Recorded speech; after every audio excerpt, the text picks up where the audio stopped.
So just using Charmer as an example for today, because um,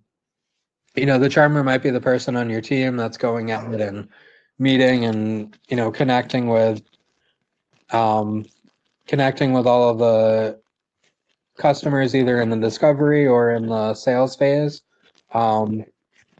which they can use their strengths of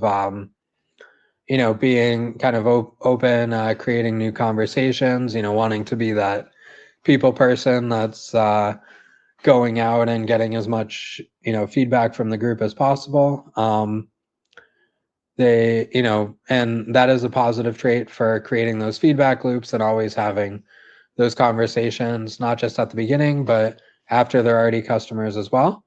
You want to avoid having those feedback though, if you're, you know,